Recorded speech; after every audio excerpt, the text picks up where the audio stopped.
For all of you coaches in here, I want to put forth a $9.99 challenge to you. Okay? There's a book I read that changed my life. As a man, as a coach, faith-driven man. The name of that book is called Lead for God's Sake. If you don't ever read a book, and I'm not a big book reader, if you don't read a lot of books, you don't ever read one more book in your life. I challenge you as a coach, a parent, read this book. I've challenged thousands of people in my speeches with this challenge. If this book isn't one of the most rewarding reads you've ever had in your life, you send me an email, I will personally take $9.99 out of my pocket and repay you. This book is so inspirational in my life. My wife is leading a women's Bible study. They were looking for a book about relationships. And I just laughed. I said, well, the greatest book outside of the Bible I've ever read is that book because it changed my entire life. And I said, you know it did because you sit there and watch it happen. So now they're doing it. 34 women in a Bible study. And I guarantee you 90% of them don't even know what a baseball bat and ball look like, much less how to use it. But she told me that they're getting more out of this book and the message from the book. So please, it's the number one thing anytime I ever get a chance to talk, because I promise you to buy it and read it as a man, father, coach, mother. It will change how you look at life. We won a national championship in 2016. I read that book in June after we had gotten beaten in a regional. Like, a close friend of mine had left it on my desk at school. And he said, I know you don't particularly love to read a lot, he said, but read this. I kind of dibble-dabble, chapter here, chapter there, whatever. Good book, okay, I get it. I'll never forget sitting in my bed one night in August thinking, what is the missing piece at Coastal Carolina? What is it? I know it's me. I can't figure out what it is about me. What do I have to change to get us past where we were?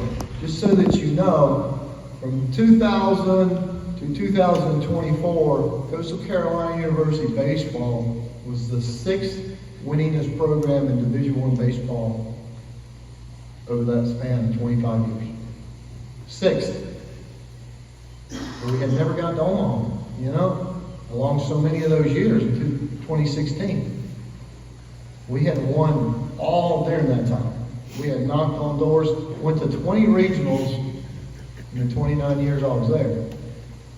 But it took me 21 years to figure out what I was missing.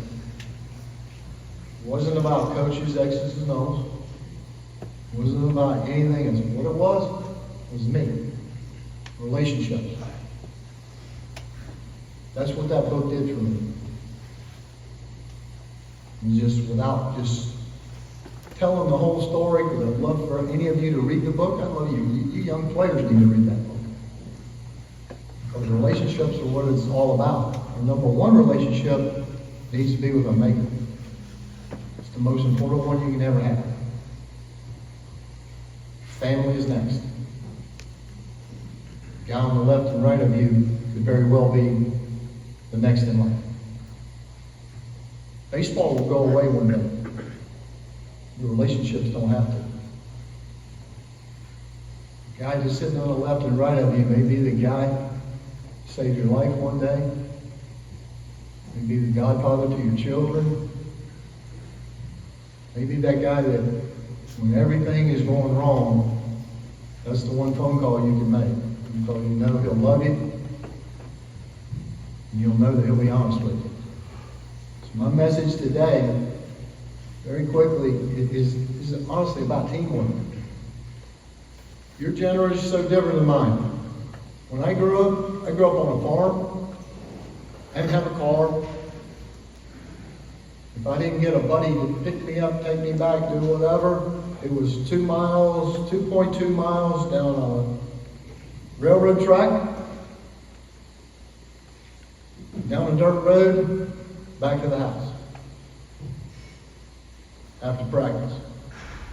So I've learned to depend on my friends. If you had a car back in my generation, man, you were elite. You were elite. Okay? If you had a pickup truck, you'd have 8, 10 guys in the back of the truck bed dumping them off as you went down the highway. All right? You don't see that this day and age. Every one of you has got a cell phone. A lot of you have a car. You have an individual. You can be an individual if you want to be. You can be all out there, the lone wolf, all by yourself. We won a national championship because of the love we spent with each other. I started telling those kids it was the transformation in me as a coach. I had always been a taskmaster. They knew I loved them, but I didn't tell them that I loved them. I didn't look them in the eye every single day when they walked by me to go to class and go, "Hey, Zay, love you, man. Connor, love you, brother. See you boys at practice." I started doing that August of 2015. 30 days after I started doing that, most craziest thing ever. I'd sit and watch. They all thought I was nuts when I started it. And 30 days later, every one of them in the dugout, walking to class. As soon as they saw each other, "Love you, have a great day. Love you, brother. I love you." I convinced those young men that the power of 27 of us that go to the World Series, when we're intertwined, interconnected, are better than the 27 most talented guys anywhere. Our first game in the World Series, we faced 3 first-round pitchers and a third-rounder. Pete Alonso was the first baseman on probably one of the most talented teams Florida ever had. We had a subby from Blythewood, South Carolina, named Andrew Beckwood. Beat him 2-1. And set us on our way to win a national championship. But it was all about them. We had one guy make it to the big leagues off that team. I think they had like 10 or 11. Okay? I can't impress upon you enough how the opportunity to be a team can separate you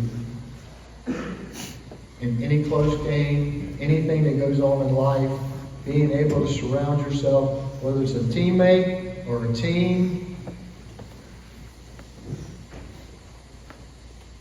No one can ever take that away from you. The teams are made up of individuals. To be a great team, to be a great teammate, you have to surrender yourself. Not your ability, you simply have to want to be a part. You have to be the guy that's the best player on the team that's willing to pick up the ball back. Be out there with the freshmen doing all the crappy stuff those dudes have to do. That's being a great teammate. Where are freshmen learning from? They learn, too many times in being part of the team, the older guys tend to give the younger guys the crappiest job. I reverse that. We go on the road, dudes putting all the crap on the bus, taking all the crap off the bus, and our older guys. It's a prideful thing. It's part of what you do. How does the freshman learn if you don't show them? Teamwork. This is a quote from Mike Krzyzewski, all-time winningest basketball coach in college basketball history. 2 are better than 1 if 2 act as 1. And if you believe that 2 acting as 1 are better than 1, just imagine what an entire team acting as 1 can do.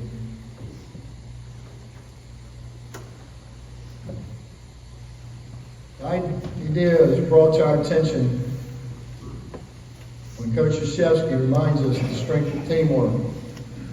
When he begins and notes, two are better than one but this is a big, big if. The two act as one. We must act in accordance with each other. However, it is not enough to have two act as one. We must have an entire team work together. When this happens, imagine what can happen. What can be accomplished when the ultimate and invincible power of trust is combined with teamwork. An individual opponent will continuously be defeated. There's a book in the Bible, Ecclesiastes, where Solomon talks about strength in numbers. Ecclesiastes 4:12. Though one may be overpowered, two can defend themselves.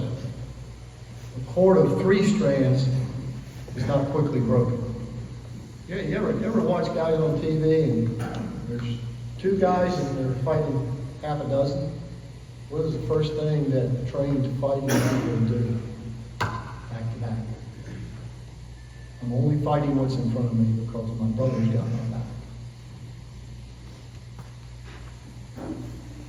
And if you get 3, it's amazing what you can do. Solomon is emphasizing an age-old truth. There is strength in numbers. What is fascinating about this verse is recognizing it doesn't take a lot of numbers to increase your strength.